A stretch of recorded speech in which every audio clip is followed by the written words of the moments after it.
নমস্কার বন্ধুরা, আমি যাচ্ছি আজকে বাবার মাথায় জল ঢালতে। শ্রাবণ মাসের আজকে শেষ সোমবার।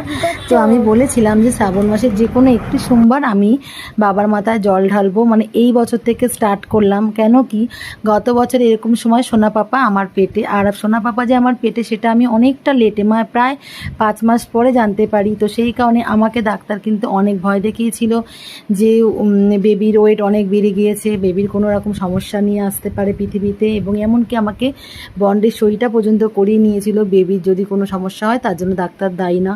তো যাই হোক, আমি শুধু একমাত্র ভোলে বাবাকে বলেছিলাম আর আমার গুরুদেবকে বলেছিলাম, বাচ্চা যদি পৃথিবীর আলো দেখে যেন সুস্থ সম্পূর্ণভাবেই দেখে।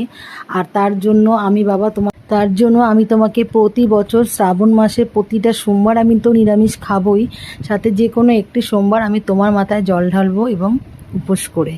তো যাই হোক, তো আমার বাচ্চা ভালোভাবেই এসছে। আমার বাচ্চাকে তোমরা দেখিয়েছো, আমার সোনা পাপাকে।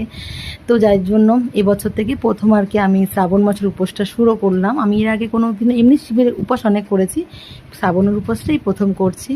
তো বন্ধুরা, এই হয়েছে আমার শ্রাবণ মাসে পুজো, মানে জল ঢালার এই কারণ। তো আজ আমি ছুটি করেছি, করে এই যে বাবার মাথায় জল ঢালছি। ঢেলে আমি এখান থেকে চলে যাব আমাদের ও বাড়িতে, কেন ও বাড়িতে আমার সোনা পাপা থাকে। তোমরা তো জানো আমি যেহেতু সার্ভিস করি, আমি বাড়ি থাকি না বলে সোনা পাপাকে আমার মার কাছে রেখে বড় করছি। তবে ও আসে, ও কালকেই আসবে যদিও। তো সে যাই হোক, আমি একটু বাবার চরণের ফুল আর একটু চরণামৃত আমি ওর মুখে একটু ঠেকাতে চাই, আর ফুল দিয়ে একটু আশীর্বাদে ফুল ওর মাথায় ছোঁয়াতে চাই।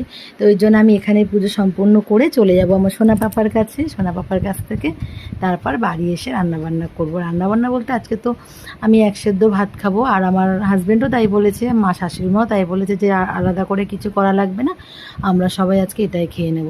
তো যাই হোক, এই যে আমার পুজো প্রায় এবারে শেষের পথে। এবারে একটু ধূপকাঠি মোমবাতিটা একটু দেখিয়ে নিই, তারপরে এখান থেকে টোটো ধরবো, টোটো ধরে চলে যাব ও বাড়িতে।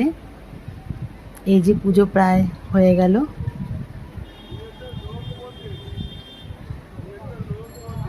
তো ধূপকাঠিগুলো কোথায় দেবো বুঝতে পারছি না। তো একজন বলছেন যে ওখানে দিয়ে দাও। ধূপকাঠিগুলো যদি সোজা করে না দেই ভালো লাগে না, কিন্তু কিছু করার নেই, জায়গাটা এতটাই শর্ট, সবাই দিয়ে গেছে আগে, তাদেরগুলো তো আর খুলে দিতে পারি না।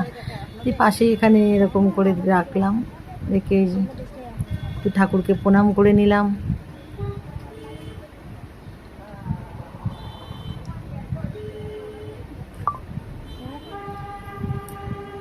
আর একবার বাবার কাছে একটু কামনা করে নিলাম বাচ্চাদের জন্য।